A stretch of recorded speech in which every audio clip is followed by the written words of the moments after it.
Church भवन से बाहर किसी को हम निकाल दें तो उसको कह सकते हैं वो उसको निष्कासित कर दिया गया, उसको निकाल दिया गया है, वो निर्वासित व्यक्ति है जिसको परमेश्वर का संगति नहीं मिल रहा है, जो रविवार को नहीं आ पा रहा है, जो संगति में नहीं आ पा रहा है, वो क्या है? निर्वासित व्यक्ति है। ऐसे व्यक्ति के विषय में हम आज की इस भजन संहिता में हम देख रहे हैं।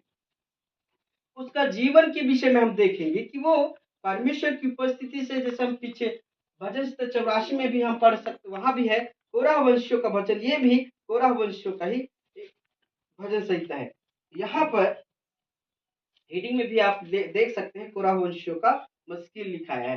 तो जब ये परमेश्वर की उपस्थिति से ये लोग दूर हो गए हैं, ना उसके आराधना कर सकते हैं, ना उसके गीत गा सकते हैं, ना उसके वैभव को देख पा रहे हैं, ना ही उसकी महिमा को देख पा रहे हैं, जो कार्य हो रहा है उसे भी देख नहीं पा रहे हैं, ऐसे व्यक्ति का जीवन, ये व्यक्ति परमेश्वर के भवन में आया जाया करने वाला व्यक्ति के विषय में है, जो परमेश्वर से प्रार्थना कर रहा है।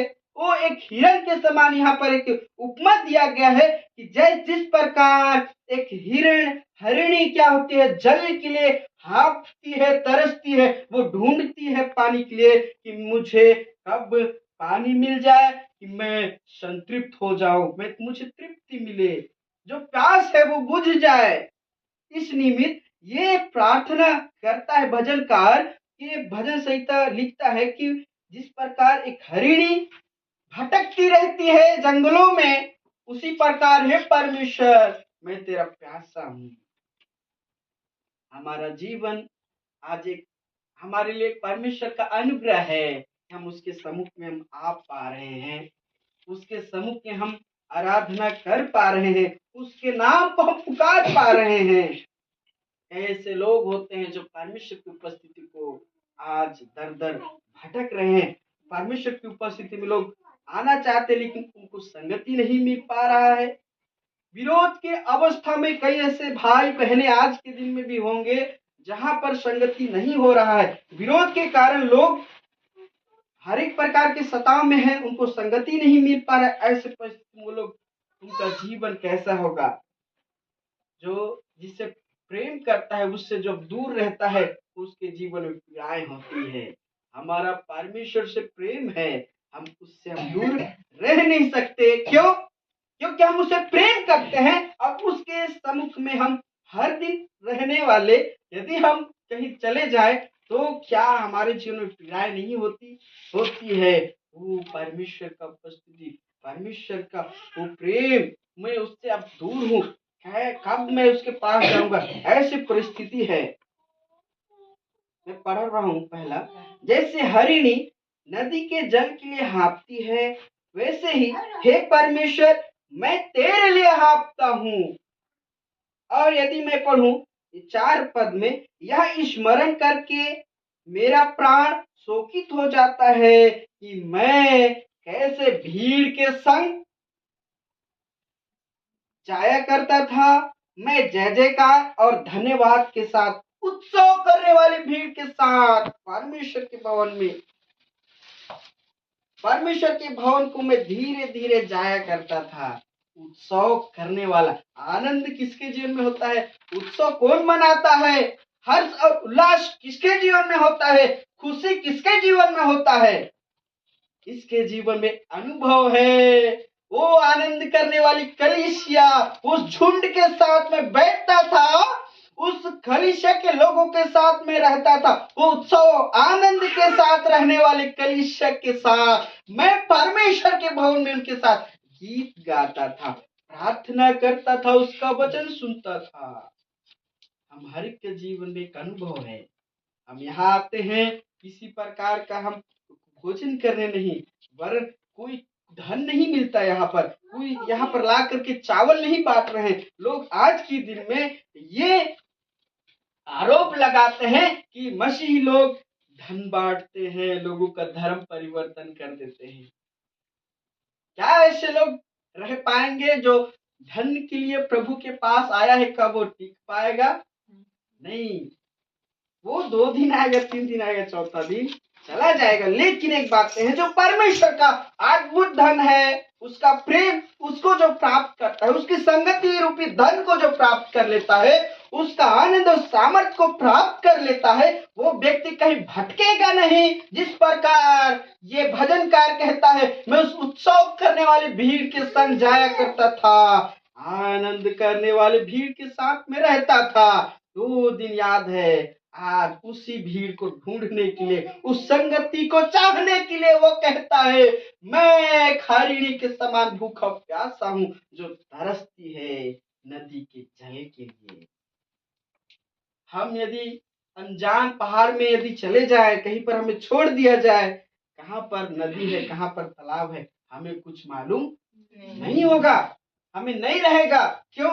यदि इस पहाड़ में भेज दिया जाए तो हमें पता है कहाँ पर पानी है, कहाँ पर नदी है, हमको मालूम है। लेकिन हम इस संसार रूपी जीवन पर, संसार में रह करके उस महान परमेश्वर का उपस्थिति और संगति को ढूंढना एक हरिणी के समान है। तो उसकी संगति की चाह रखना एक हरिणी के समान है। हम देख सकते हैं संसारिक लोगों का जीवन, बहुत सारी बातों में आनंद उनको मिल जाता है, वो सीमित आनंद ही मिलता है, लेकिन उसी में वो लोग मगन रहते हैं। लेकिन हमें पता है, हम संसार के आनंद को त्याग करके, वहां से हमें परमेश्वर ने अलग करके अपने सम्मुख में बुलाया है कि तू मेरी महिमा करने पाएगा। तो हम उसकी संगति में, हम इन दिनों में वो उत्सव करने वाली भीड़ के समान हो जाए। ये जो भजन सीखता है भजनकार, एक बात यह भी प्रकट करता है, को भीड़ कैसा है, उत्सव करने वाला और आनंद करने वाला और जय जयकार करने वाला।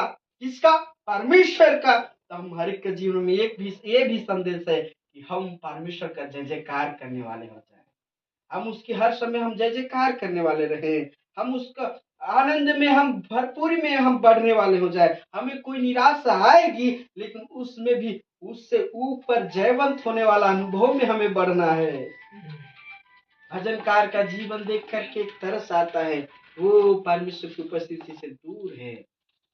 हम इन दिनों में अपने आप को जांचते हुए, परखते हुए आगे बढ़े। परमेश्वर का प्रेम अद्भुत है, हम उसके प्रेम से हम दूर न रहें। लोग आज जिसके जीवन में पीड़ाएं हैं, जो परमेश्वर के लिए दुख उठाना चाहते हैं, दुख उठा रहे, उनके जीवन से उनके पास जाकर के पूछो कि परमेश्वर की उपस्थिति, उसका संगति कैसा है। वो लोग एक एक बातों का जवाब देंगे कि उसकी संगति में जाना उनके लिए बहुमूल्य धन को खोजने के बराबर है। मेरे प्रियो, हम दिनों में उसकी उपस्थिति हम बढ़े, एक हरिणी के नाई हमारे जीवन में प्यास हो जाए कि हम प्रभु को हर समय उसकी सच्चाई को, उसकी मार्गों में चलने के लिए अपने आप को तैयार करते हम आगे बढ़े।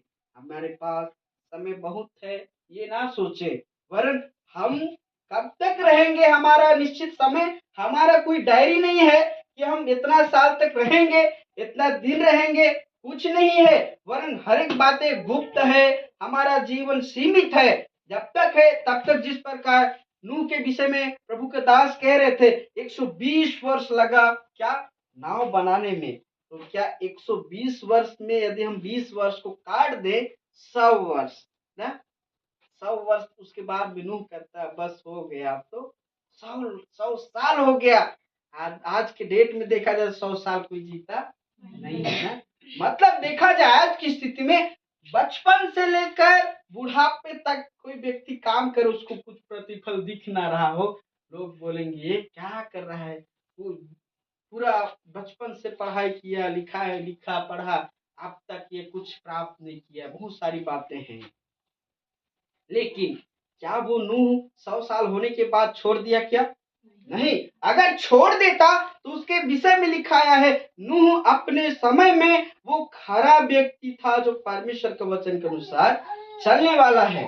मेरे प्रियो, उसके विषय में ऐसा नहीं लिखा था, वरन वो वहां पर दूसरा लिखा जाता कि नूह क्या है, कोढ़िया है, ऐसा बहुत सारी बातें, निरंकुश व्यक्ति है लिखा जाता। क्यों? 120 वर्ष का समय लगा। यदि 20 वर्ष 100 साल काम करके अधूरा छोड़ देता तो क्या होता, जब प्रलय आता ना, तब क्या होता, पानी उसी में समा जाता, उसका नाव का जो काम है 100 साल का वो व्यर्थ हो जाता। तो हमारा जो समय है, यानी नूह का जो समय था, जीरो से लेकर के वो 120 साल का समय वो पूरा पूरा देना है उसको, अधूरा नहीं देना है। यदि इस ढोलक को बनाने वाला व्यक्ति पूरा समय ना देगा तो क्या है, ये अधूरा होगा कि नहीं होगा, ये बिक्री लायक नहीं होगा। इसीलिए जिस काम को करना है पूरा पूरा समय दे करके उसमें हमें खराई के साथ हमें निकलना है। तब लोग बोलेंगे ये जो काम इसको जो सौंपा गया था इस काम ये खरा आदमी है, अधूरा नहीं छोड़ा वरन पूरा करके दिखाया है, पूरा करके दिया है। ये बातें हैं। हमारे जीवन में कई ऐसे कार्य होंगे जिसको हम अधूरा करते हैं, उसको पूरा करें। इन दिनों में पुरुषार्थ करें, हम मेहनत करें हर कार्यों में, या फिर संसारिक काम हो या फिर आत्मिक काम हो, हमें हर एक कार्य को पूरा पूरा करना है। इस तरह हम इन दिनों में परमेश्वर की उपस्थिति में बढ़े। परमेश्वर इस वचन के द्वारा आप सभी को आशीष दे। सभी को